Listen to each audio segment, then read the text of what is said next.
आप भी कहीं से फिर लड़ेंगे?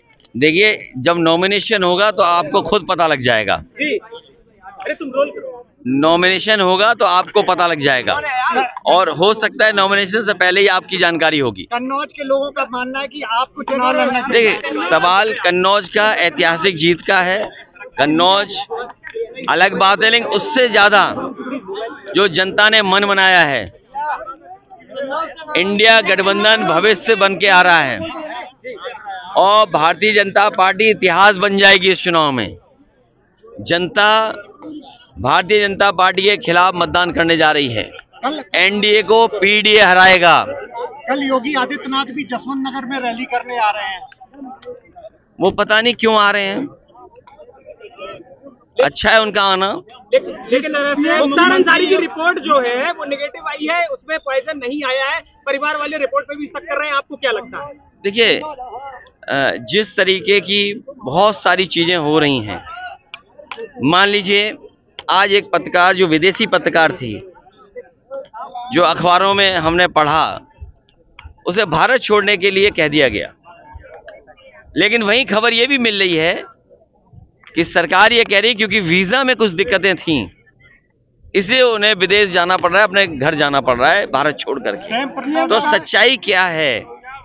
जो संस्थाएं हैं, वो संस्थाएं बीजेपी के लिए काम कर रही हैं। आपके थाने हैं, तहसील है, जिला एडमिनिस्ट्रेशन है। जब संस्थाएं दल के लिए काम करने लगे, समझ लो लोकतंत्र खत्म हो गया। इसलिए शक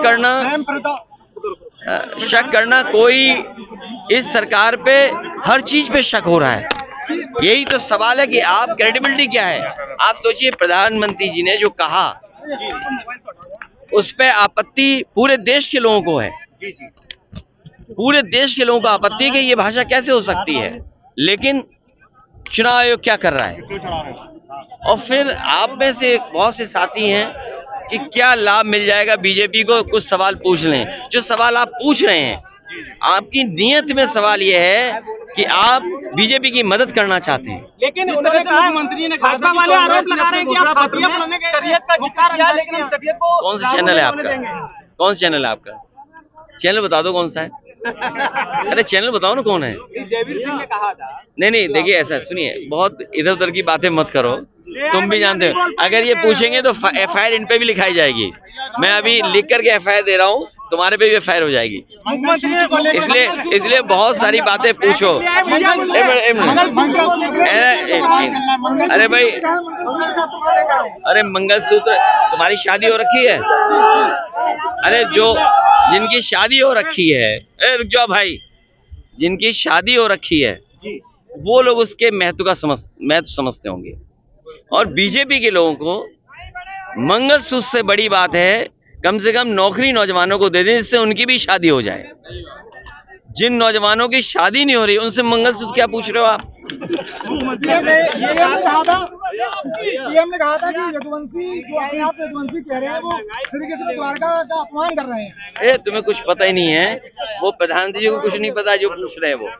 मुख्यमंत्री ने कहा है कि उन्हें जानकारी नहीं है इस बारे में। मुख्यमंत्री ने कहा है कि जो लोग माफियाओं की कब्र पर जा रहे हैं वो 5 साल और भी जाएंगे। सवाल ये नहीं है, सवाल ये है कि आपने नौकरी कितनी दी, पेपर लीक हो गए आपके, और 10 परीक्षाएं लीक हुई, तो उसका जवाब क्या है आपके पास? कह रहे शरीयत को भी नहीं लागू होने देंगे, जिस तरह से कांग्रेस ने घोषणा पत्र में जारी किया था। बाबा साहब भीमराव अम्बेडकर जी का संविधान हमारे लिए संजीवनी है। बाबा साहब भीमराव अम्बेडकर जी का दिया हुआ संविधान हमें मान सम्मान दिलाता है। बाबा साहब भीमराव अम्बेडकर जी का दिया हुआ संविधान हमें अधिकार दिलाता है, और उसी अधिकार की वजह से हम और आप खड़े हैं।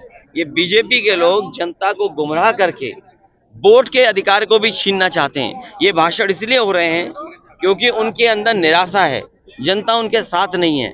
अब निराशा में क्या करें? वो जब वोट मिल नहीं रहा है तो क्या ना करें, मरता क्या ना करता।